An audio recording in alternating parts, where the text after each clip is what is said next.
Penemuan negeri Sabah di Indonesia bermula dari tulisan Kiai Haji Fahmi Basya. Lahir di Padang, 13 Februari 1952, Fahmi Basya adalah seorang penulis, peneliti, dosen, penceramah, bahkan seniman. Ketertarikannya pada matematika dan Al-Quran melahirkan buku Matematika Islam 1 yang pernah dinobatkan Diknas sebagai buku terbaik dan dibagikan ke 6.000 sekolah di Indonesia. Tahun 1984, berbekal mesin ketik dan rugos, terbitlah buku pertamanya berjudul 1 Million Phenomena, sejuta fenomena Al-Quran.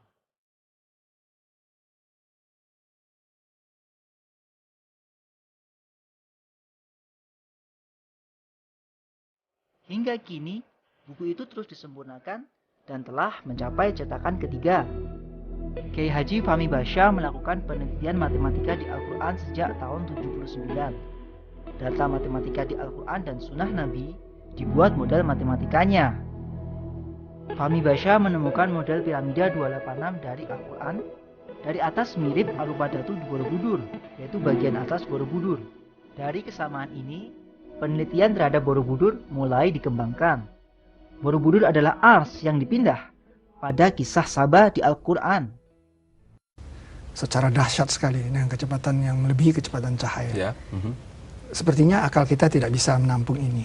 Tetapi sebelumnya ada peristiwa yang maha dahsyat, yaitu sebelum itu pada kisah Nabi Sulaiman, di zaman Nabi Sulaiman, yaitu perpindahan ars Ratu Saba.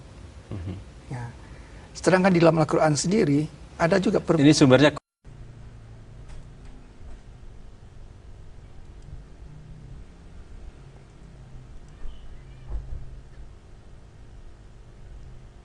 di dalam Al-Quran dikatakan Allah yang menciptakan 7 langit dan sebagian dari bumi seperti mereka.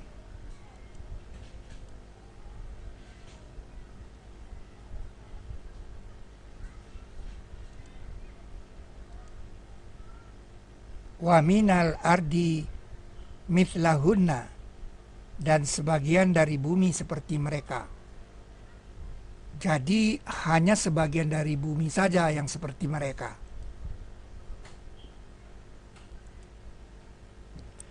Sebagian dari bumi seperti mereka itu adalah negeri Sabah. Karena negeri Sabah satu-satunya negeri di bumi yang dikatakan baldatun thayyibatun. Dan itu adalah Indonesia. Indonesia, negeri Sabah.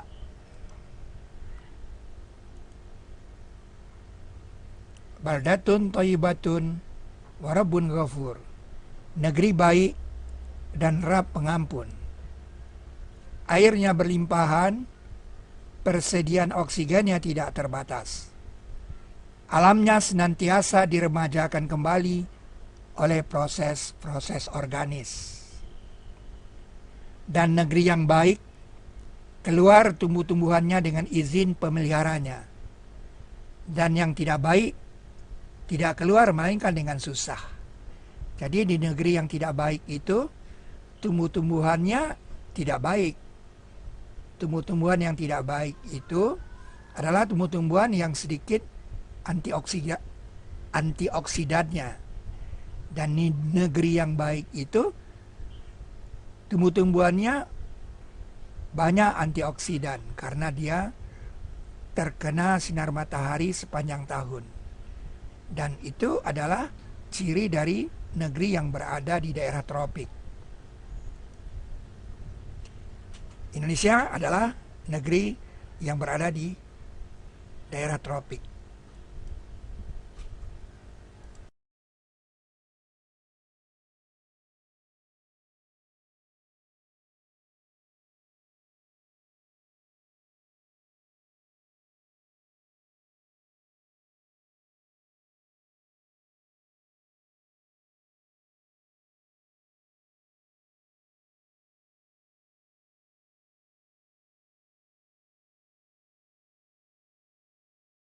Sab'a samawatin wa minal ardi mithlahunna.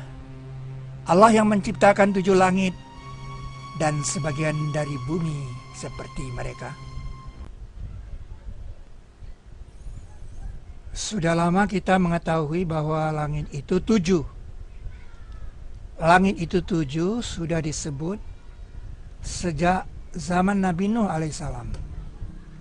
Dalam surat Nuh dalam Al-Quran, Nabi Nuh mengatakan, "Apa tidak engkau lihat bagaimana Allah menciptakan 7 langit bertingkat-tingkat?" Di dalam surat Mulku ayat 3 dikatakan, Dia yang menciptakan 7 langit bertingkat-tingkat. Sebenarnya langit 7 itu adalah sebuah pelajaran matematika yang mengatakan kepada kita ada lingkaran yang jari-jarinya 7. Lingkaran yang jari-jarinya 7 ini kelilingnya adalah 44. Kalau lingkaran yang kelilingnya 44 ini kita bikin bentuk petanya, maka dia menjadi bujur sangkar yang sisinya 11. Jadi itulah fenomena langit 7 dalam bentuk petak dalam 2 dimensi. 3 dimensinya adalah balok 11 kali 11 kali 11 yang jumlah baloknya adalah 1331. Fenomena dari 11 ke 7 itu akan membuka rahasia fenomena arsy-nya atas air, seperti disebut pada surat ke-11 ayat 7. Wa kana arsyuhu 'alal ma', dan adalah arsy-nya atas air.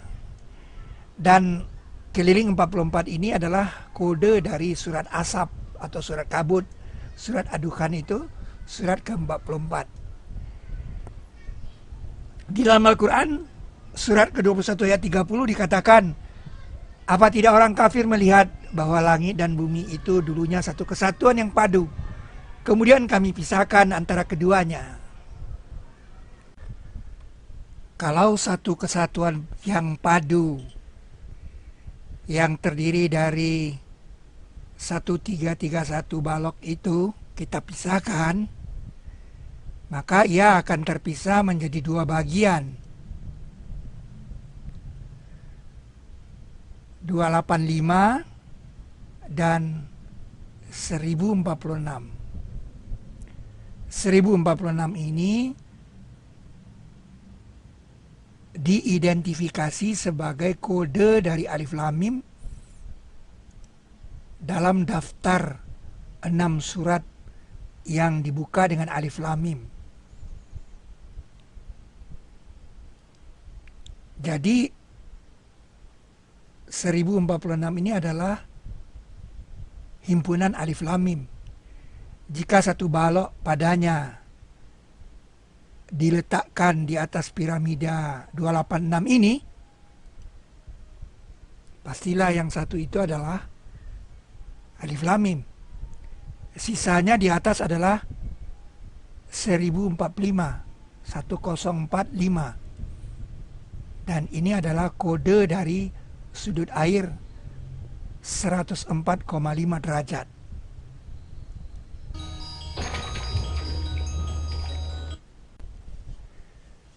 Itu sebab lanjutan dari ayat itu mengatakan, "Dan dari air kami jadikan tiap sesuatu yang hidup."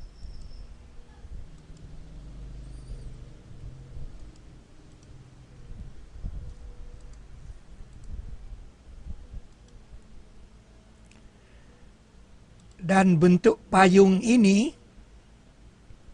disebut pada ayat selanjutnya, "Dan kami telah menjadikan langit payung yang terpelihara, dan mereka dari ayat-ayatnya berpaling."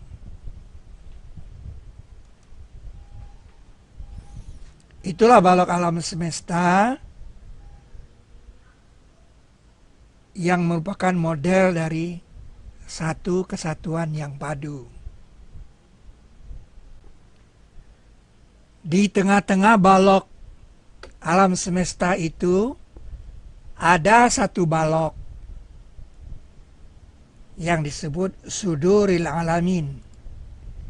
Di dalam Al-Quran surah 29 ayat 10 dikatakan, bukankah Allah lebih mengetahui karakter apa-apa yang ada dalam Suduril Alamin?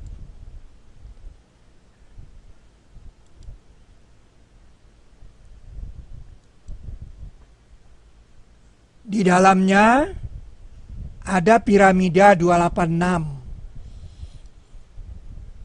Dengan balok paling atas adalah Suduril Alamin.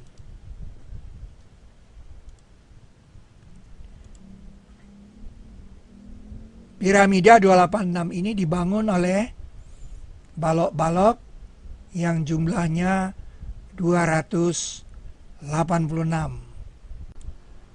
Piramida 286 itu adalah duplikat bentuk balok dari surat Al-Baqarah yang ayatnya 286 dan ayat satunya adalah Alif Lam Mim. Kalau sebuah balok mewakili Alif Lam Mim, maka diagonal ruangnya adalah Lam Mim. Ini adalah kemajuan setapak dalam memahami Alif Lam Mim. Alif Lam Mim diwakilkan kepada sebuah balok. Kita sebut balok Alif Lam Mim. Jika satu balok dari balok alam semesta itu diletakkan di bumi, kita jadi mengerti sekarang mengapa Ka'bah dikatakan diletakkan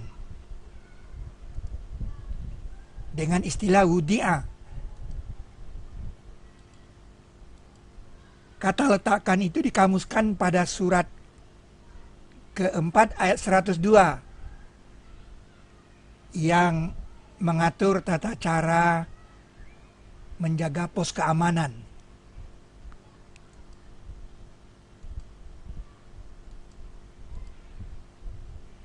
Jika balok 11 kali 11 kali 11 kurang 1 itu terbuat dari batu dan kita memahatnya untuk menjadi piramida 286, kita dapat melakukannya.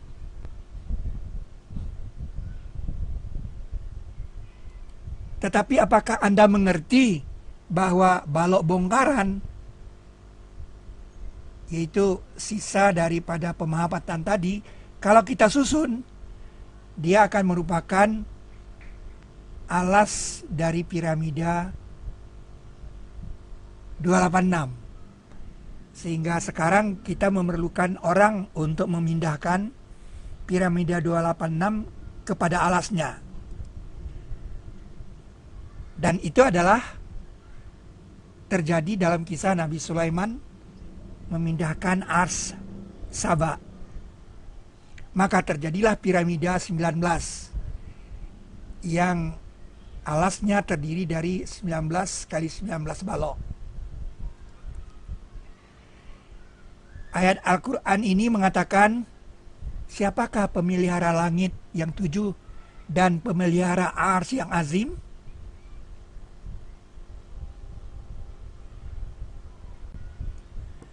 Jika piramida 19 itu ditambah 2 lantai lagi, kita bertanya, mengapa Kamadhatu itu 2 lantai? Kamadhatu itu adalah 2 lantai, lantai paling bawah dari Borobudur.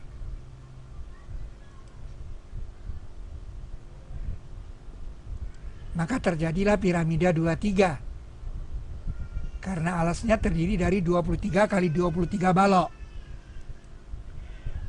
23 kali 23 kali 12 ini adalah balok Al-Quran. Kita tahu Al-Quran itu ayatnya 6348 adalah 23 kali 23 kali 12. Ini yang kita sebut balok Al-Quran. Dan semuanya bilangannya adalah 230 bersama 112 ini. Dan itu bilangan yang habis dibagi 7. tambah 112 ini juga habis dibagi 7.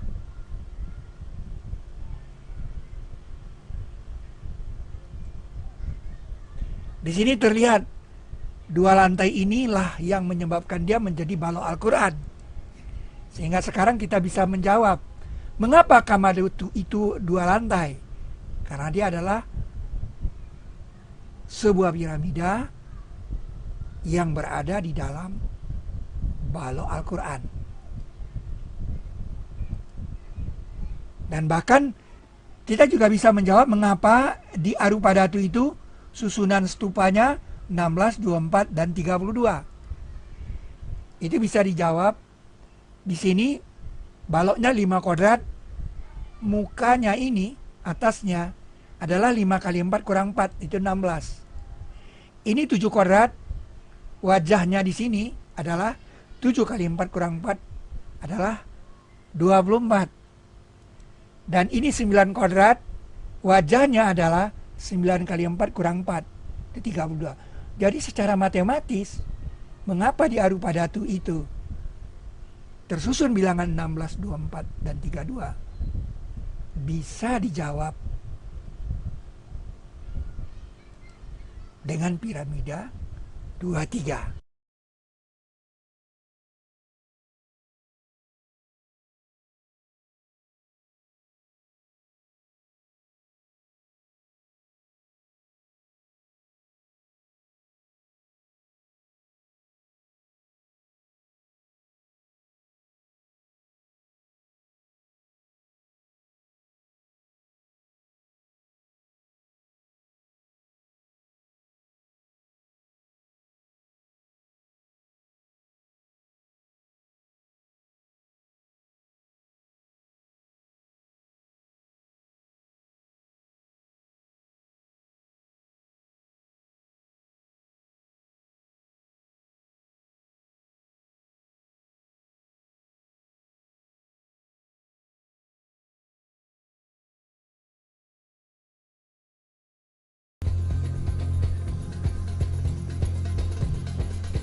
Jadi kita sudah menemukan model matematika dari Borobudur.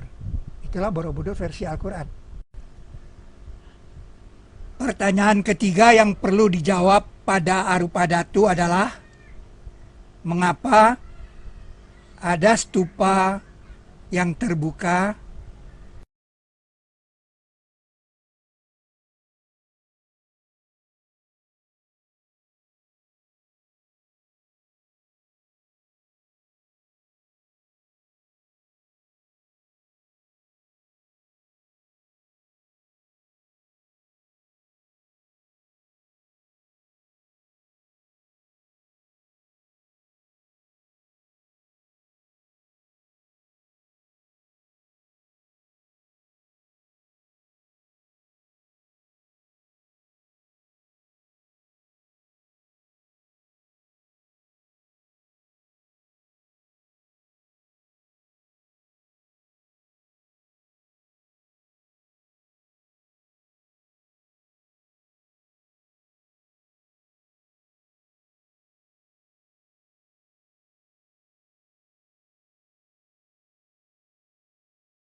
Kalau kita melanjutkan 32 ini ke sini, jadi 33 di sini, 34 di sini.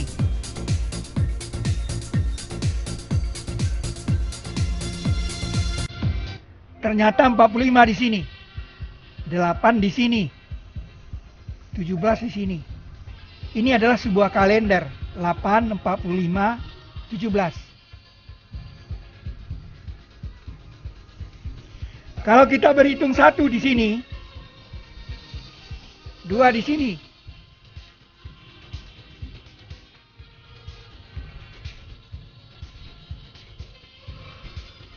Ternyata 14 itu kosong.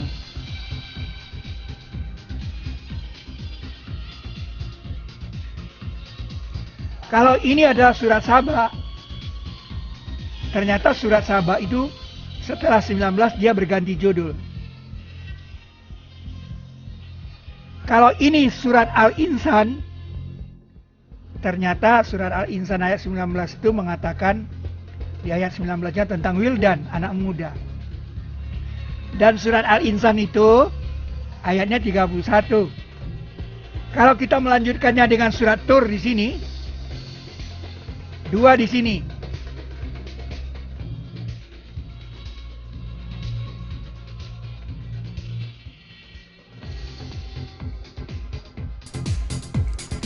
Ternyata stupa yang terbuka itu terawangnya jatuh di ayat 24 surat Tur. 19 ini isinya wildan.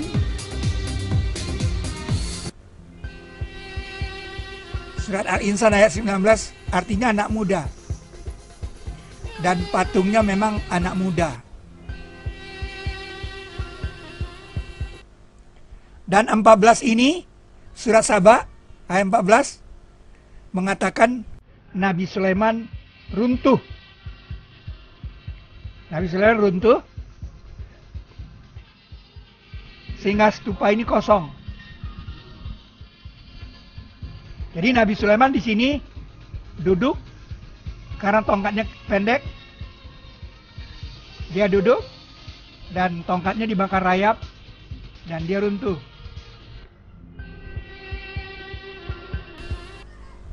Dan 24 ini surat Tur berisi Gilman. 24 seorang pelayan juga di sorga, tetapi dia dibikin agak tua supaya kita bisa membedakan wildan yang lebih muda. Jadi ini anak muda, ini agak tua.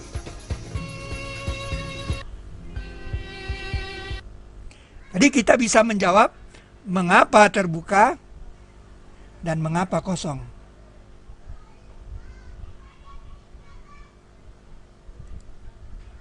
Itulah piramida 23, tingginya 12, dan merupakan model dari sebuah bangunan yang disebut ars. Dalam Al-Quran, surat ke-23 ayat 86 dikatakan, siapakah pemelihara langit yang 7 dan pemelihara ars yang azim. Dikodekan di bilangan 23. Dan ayatnya mengatakan Ars-Saba itu ars yang azim juga disebut pada ayat 23.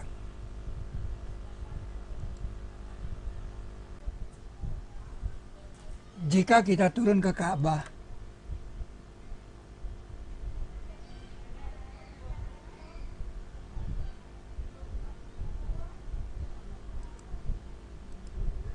kita membuat garis dari Rukun Syami ke Hajar Aswad.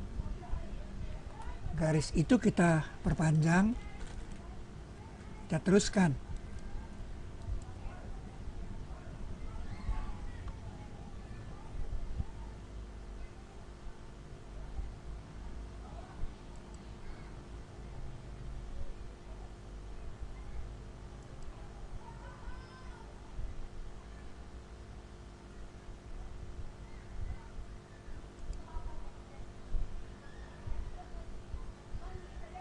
Ternyata garis itu persis melewati bagian atas dari Ars-Saba.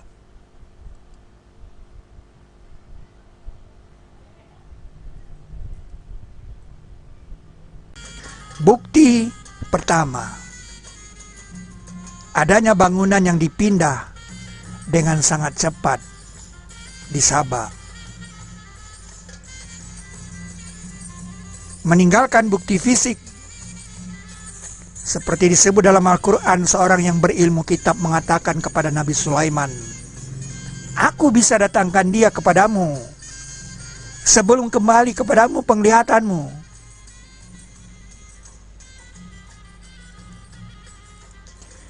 Dan ternyata jarak antara Istana Ratu Boko dan Borobudur itu hanya 36 km, sebuah jarak yang ideal untuk penerbangan burung.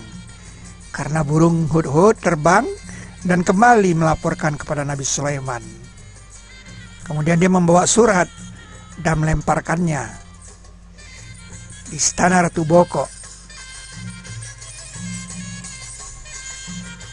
Dan sekarang kita temukan lempengan emas itu, plat emas itu di dalam kolam di Istana Ratu Boko.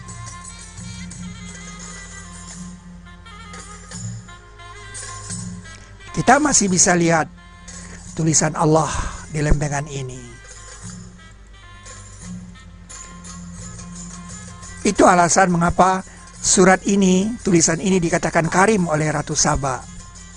Padahal surat itu berisi surat ancaman. Allah ta'lu alayya wa'tuni muslimin. Jangan berlaku sombong kepadaku dan datanglah kepadaku dengan menyerah diri. Isi surat itu. Kop surat itu Bismillahirrahmanirrahim. Dan Ratu Saba mengatakan, ya ayyuhal mala'u, ini ulkiya ilayya kitabun karim. Hai para mala, sesungguhnya telah dicampakkan kepadaku satu tulisan yang karim.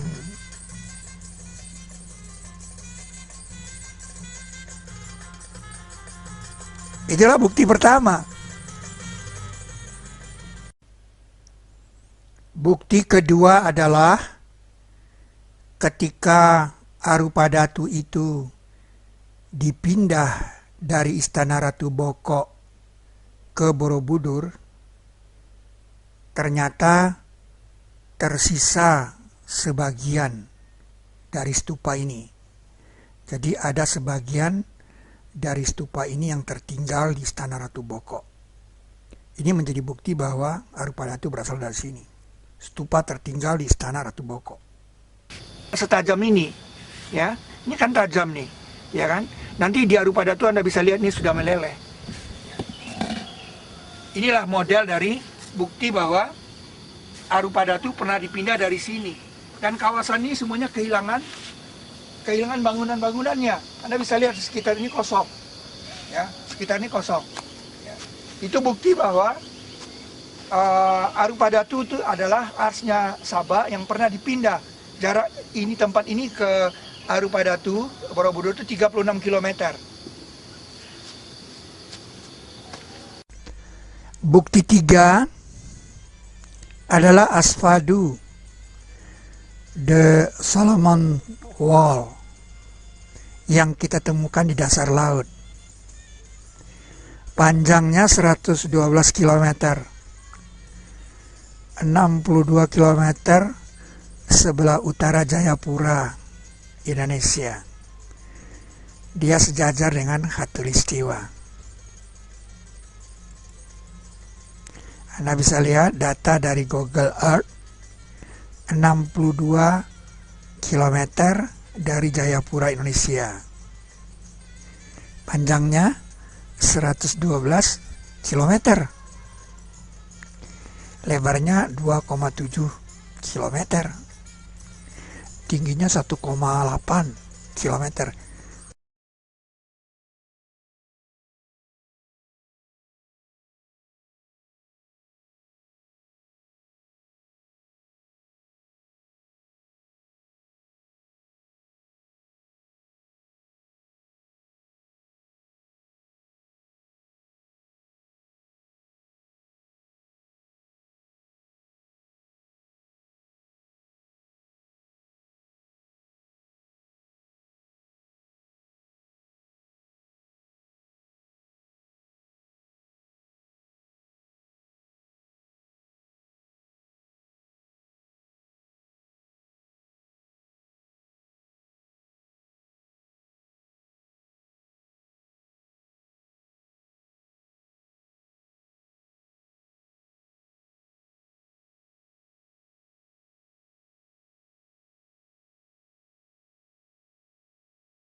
yang menyelam untuknya, maksudnya untuk Sulaiman.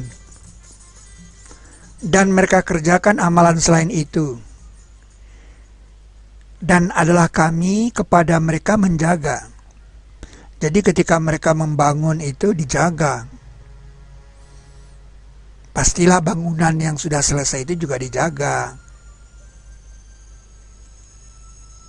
Itulah Asfadu, the Solomon Wall. Sebagian dari jin, orang yang bekerja di hadapannya dengan izin Rabb-nya.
Bukti keempat, yaitu bekas roda kendaraan selebar 13 km di dasar laut. Dan dia mengeluarkan cahaya seperti mutiara, lu'wal marjan, seperti mutiara dan marjan, sebagai ayat-ayat Allah, menarik para peneliti.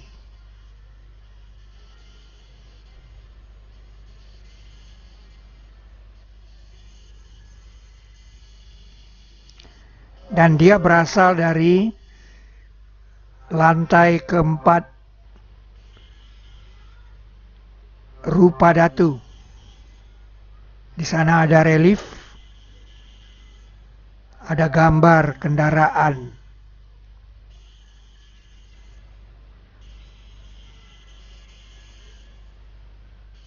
Kendaraan pengeruk di dasar laut.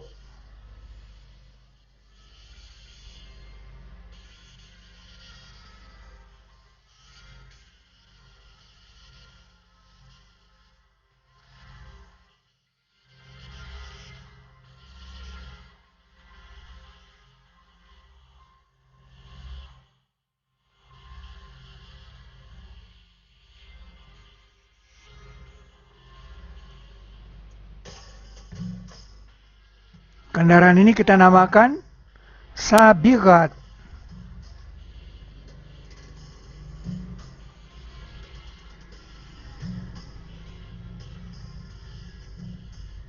Reliefnya ada di dinding Borobudur.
Tamasil dibuat dengan cara melunakkan batu sebagai karya jin.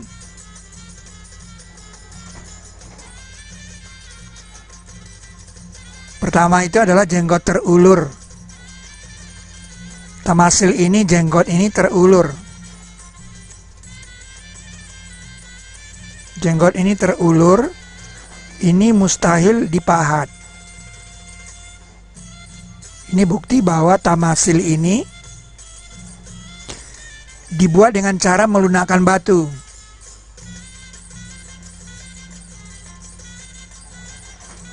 Tamasil jenggot terulur.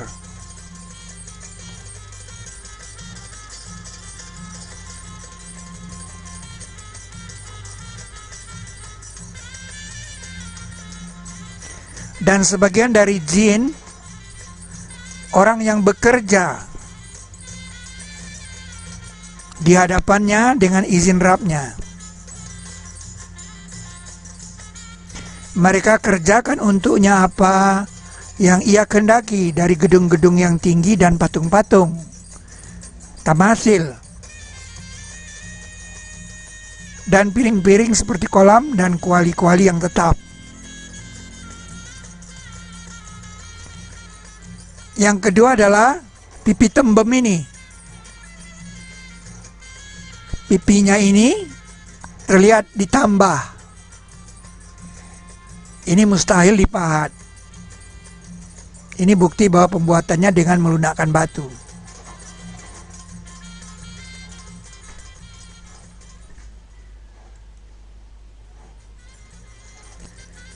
Kemudian berangkas, tempat menyimpan mutiara.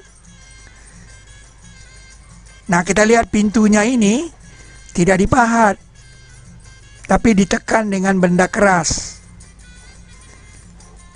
Sambungan batunya itu di sini, di garis kuning ini.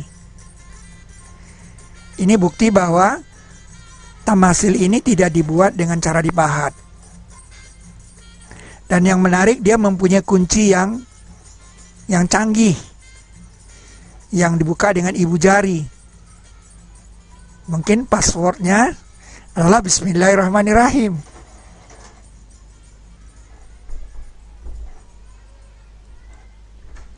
Kemudian rambut dipelintir. Anak kecil pun bisa tahu kalau rambut yang dipelintir ini tidak dipahat, tapi dibikin seperti mencetak kue semprot. Ya. Dipelintir seperti ini, seperti dicetak. Jadi ini mustahil dipahat, mustahil dibuat oleh manusia. Ini pastilah karya makhluk yang mampu melunakkan batu. Itu sebab jin dikatakan diciptakan dari api. Kita tidak bisa membohongi orang banyak dengan mengatakan ini dipahat. Apalagi di abad ke-8. Bukan lagi abad manusia memahat batu, tapi sudah abad keramik. Rambut dipelintir. Dan sebagian dari jin orang yang bekerja di hadapannya dengan izin Rabbnya. Mereka kerjakan untuknya apa yang ia kehendaki dari gedung-gedung yang tinggi dan patung-patung, dan piring-piring seperti kolam, dan kuali-kuali yang tetap. Begitu juga tamasil mayang terurai ini. Mustahil dipahat, tapi dia dengan cara melunakkan.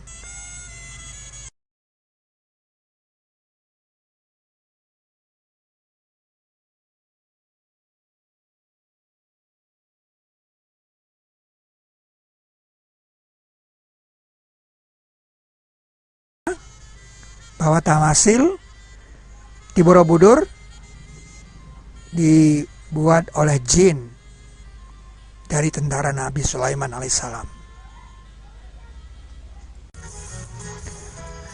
Bukti keenam adalah tamasil berisi kisah-kisah yang ada di dalam Al-Quran maupun di dalam Alkitab. dan merupakan karya jin juga.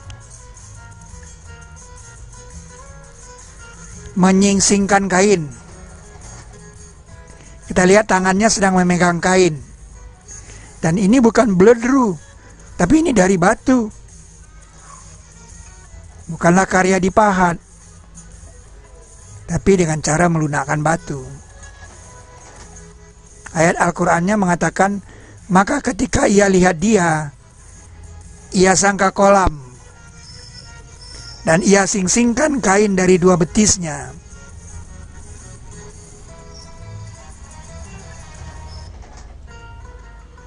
Kita melihat bagaimana dia memegang kain dan dia mengangkat kainnya.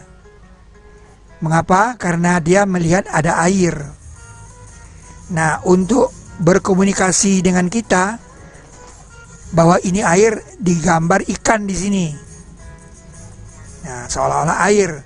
Dan untuk mengatakan bahwa itu seolah-olah air, diberi bunga di sini. Dan bunganya ditarik ke atas sebagai informasi penciuman. Jadi sangkaan. Dia sangka air. Nah,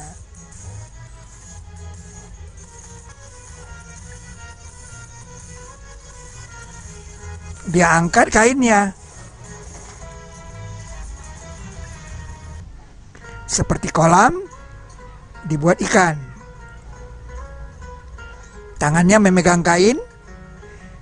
Dan ini merupakan karya terhebat di dunia, mengalahkan lukisan Mona Lisa. Karena Mona Lisa itu dibuat oleh manusia. Kalau ini dibuat oleh jin. Namanya Manohara.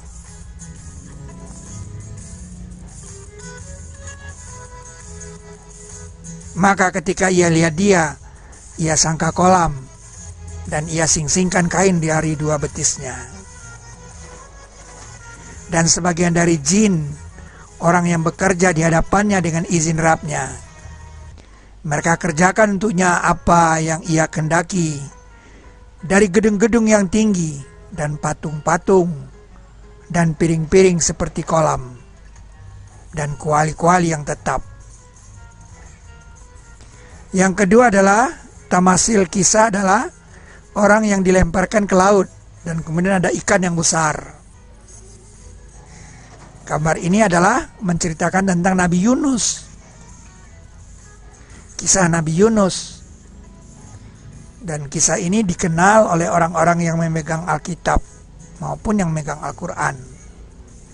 Di dalam Al-Quran dikatakan, dan sungguh Yunus, sungguh dari orang yang diutus, ketika ia lari dari kapal yang penuh muatan, maka ia berundi, lalu adalah ia dari orang yang kalah, lalu ditelan dia oleh ikan, sedang ia telah berbuat kesalahan. Kisah Yunus di dinding Borobudur. Pastilah ini dari kitab Zabur Nabi Daud yang digambarkan di sini oleh Nabi Sulaiman, dan dia memerintah jin untuk membuatnya. Kemudian ada lagi Zulkifli dan Ismail dan Idris dan Zulkifli. Setiap dari orang yang sabar. Kifl ini artinya adalah belenggu. Diekspresikan seperti ini, orang yang dibelenggu.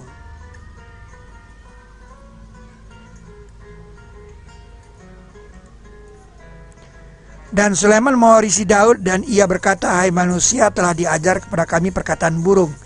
Jadi Nabi Sulaiman memproklamirkan bahwa dia telah diajar perkataan burung. Dan di sini kita melihat ada tamasil, orang sedang berdialog dengan burung. Itulah tamasil, kisah-kisah. Bahkan ini burung yang sedang memperhatikan orang perempuan.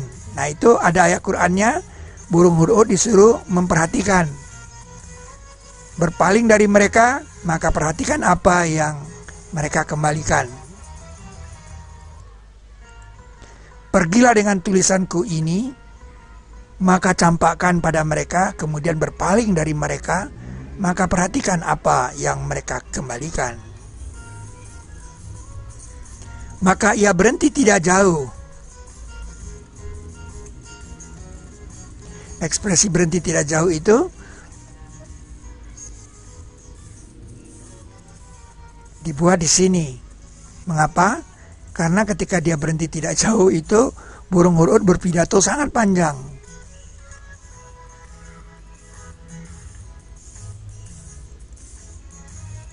Famakasa ghaira ba'id. Maka ia berhenti tidak jauh. Fanzur maza yarji'un. Perhatikan apa yang mereka kembalikan. Ini bukti bahwa tamasil ini hanya Nabi Sulaiman yang tahu. Jadi berarti Nabi Sulaiman yang memerintahkan membuat tamasil ini. Dan sebagian dari jin orang yang bekerja di hadapannya dengan izin Rabb. Bukti ketujuh adalah energi. Berkata yang di sisinya ada ilmu dari kitab.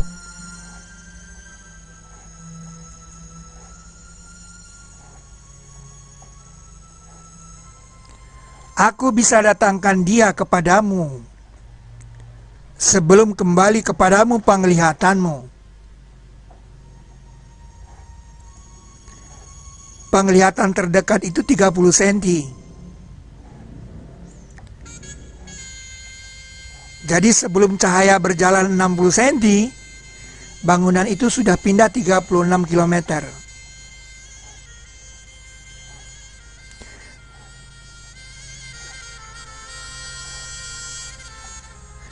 Sehingga kita bisa menghitung kecepatannya.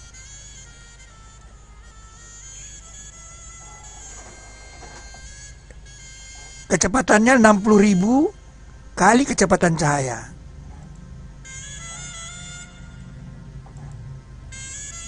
Aku bisa datangkan dia kepadamu sebelum kembali kepadamu penglihatanmu.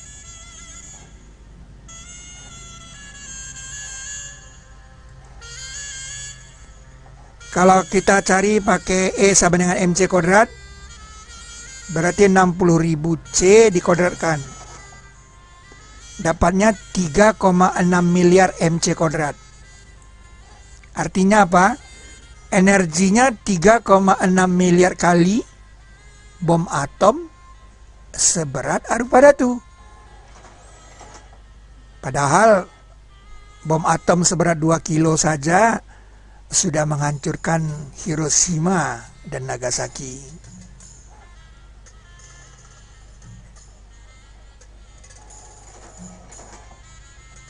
Nah, luas bumi itu sekian. Kalau kita bagi dengan 3,6 miliar, kita mendapatkan peta A. 142.000 meter persegi. Jadi sekarang kita bekerja di peta A saja, yang kehilangan energi sebesar MC kuadrat.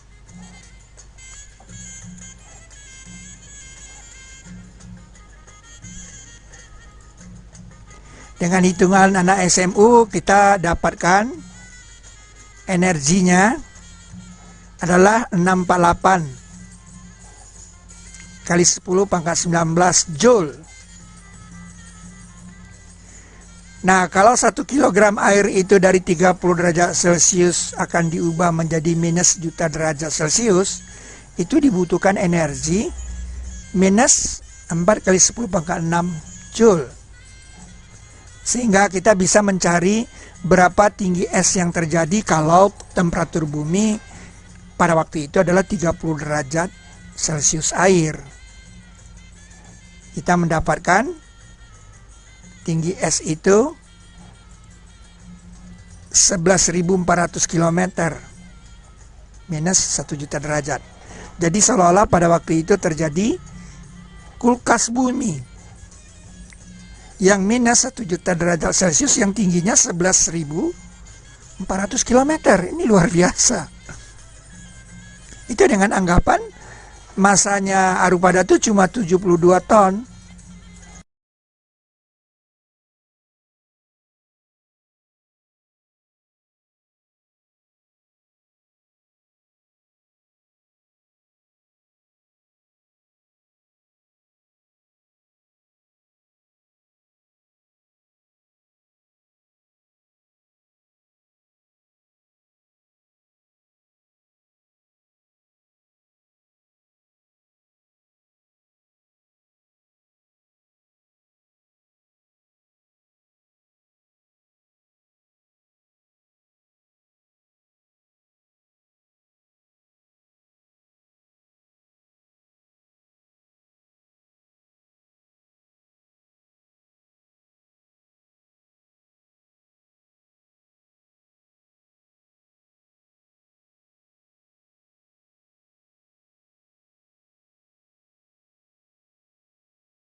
Terbekukan umurnya sama dengan yang di Kilimanjaro.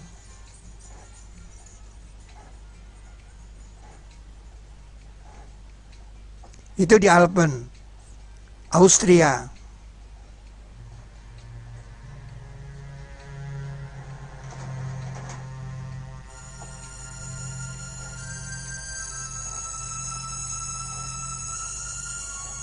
Jadi di Kilimanjaro di Afrika dan di Alpen di Austria, Eropa. Dua-duanya terdinginkan secara mendadak. Kemudian kita ke Amerika Selatan, ke Peru. Di Kulkaya Ice Cap terbesar di dunia. Ice cap terbesar di daerah tropik di dunia.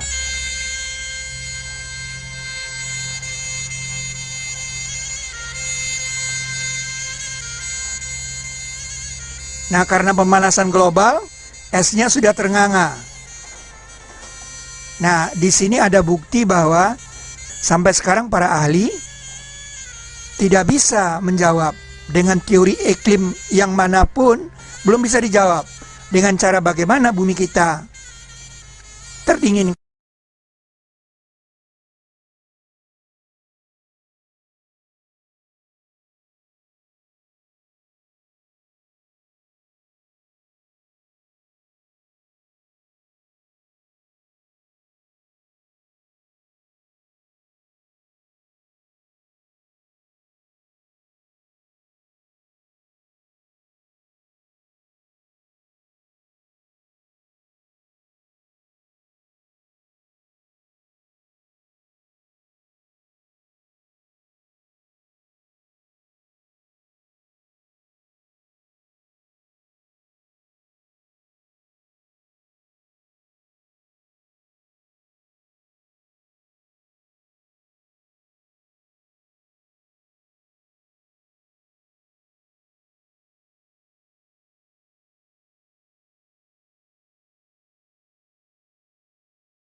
Nama Saba.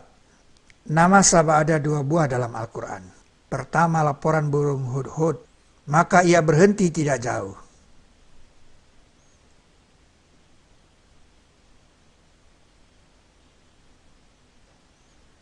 Ia berkata, aku meliput apa yang belum kamu liput dia. Dan aku datangkan kepadamu dari Saba kabar yang pasti.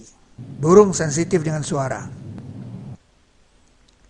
Ketika burung itu terbang di atas suatu negeri, sebenarnya dia tidak tahu nama negeri itu. Jadi kata Saba berhubungan dengan kalimat selanjutnya. Jadi kata Saba itu berhubungan dengan kata mereka ini. Dan aku dapati dia dan kaumnya bersujud untuk matahari dari selain Allah. Jadi burung hudhud melihat ada sekelompok orang sedang melakukan upacara bersujud kepada matahari. Fenomena itulah yang dikatakan Saba.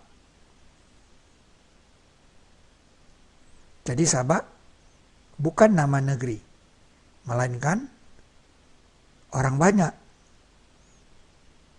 tempat berkumpul, tempat bertemu.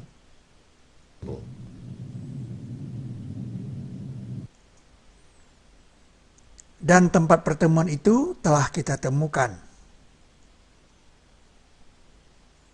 yaitu di Istana Ratu Boko. Tempat ini menghadap ke matahari.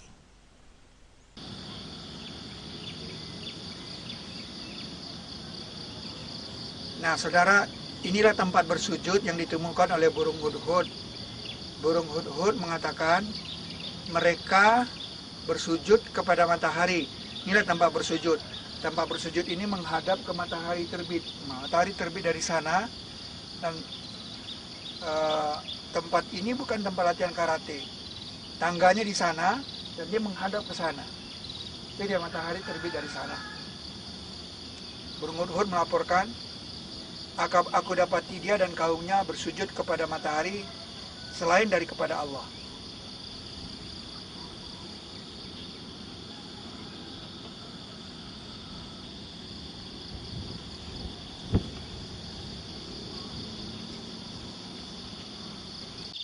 Pusat penelitian gunung berapi di dunia itu di Pulau Jawa.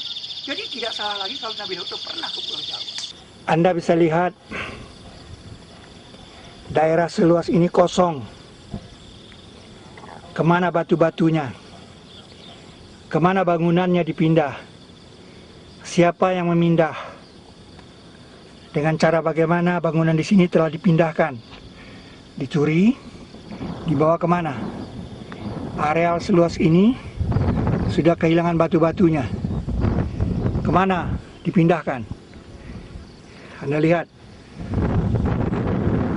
yang tertinggal itu sedikit, yang kecil ini kolil, yang disebut sidrin kolil, semuanya sudah hilang. Ya, seluas ini hilang tanpa jejak, tidak tahu kemana ini disembunyikan.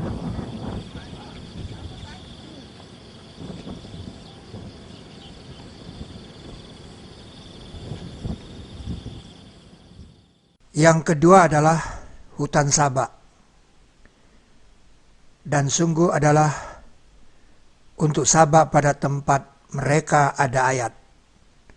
2 hutan sebelah kanan dan kiri. Kalau di dalam Al-Quran dikatakan sebagai ayat, maka ia masih ada.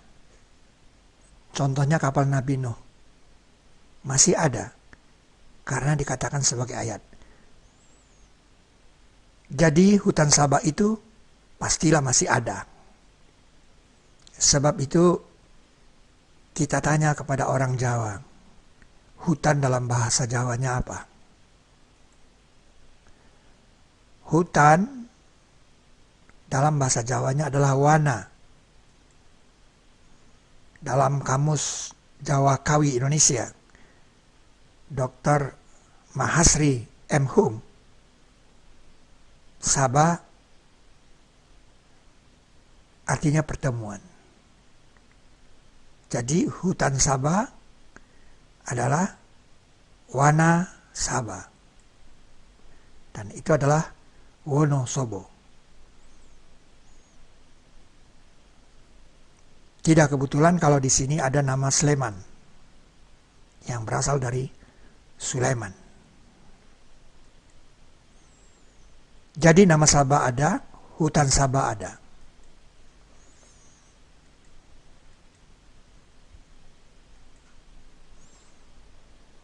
Mengapa ada? Karena ia dijadikan buah mulut. Maka kami menjadikan mereka buah mulut. Faja'alnahum ahaditha.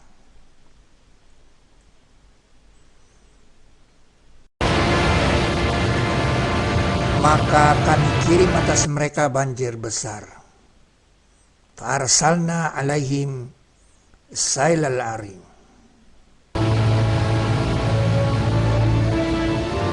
Bataskan padanya perjalanan. Aqaddarna fiha sair. Sehingga terbatas perjalanan darat mereka.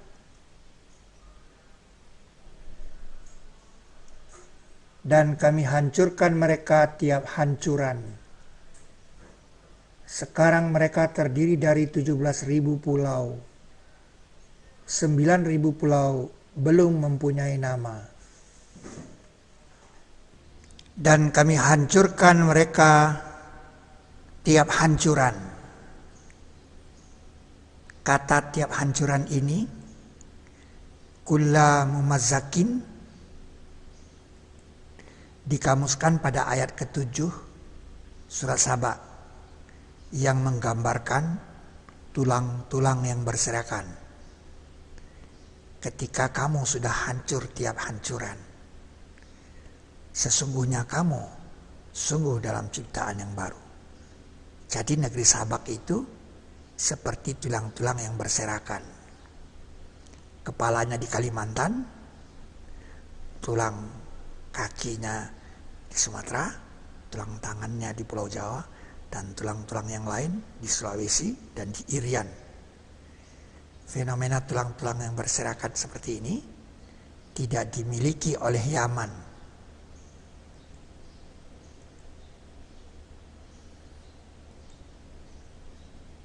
17.000 pulau yang berserakan bagai tulang-tulang. Kami adalah tulang-tulang yang berserakan. Dan kami hancurkan mereka tiap hancuran. Ingatlah, Al-Quran itu bukti untuk tiap sesuatu. Tibyanan likulli syai'in. Dan penjelasan tiap sesuatu. Tafsila kulli syai'in. Maka kami kirim atas mereka banjir besar.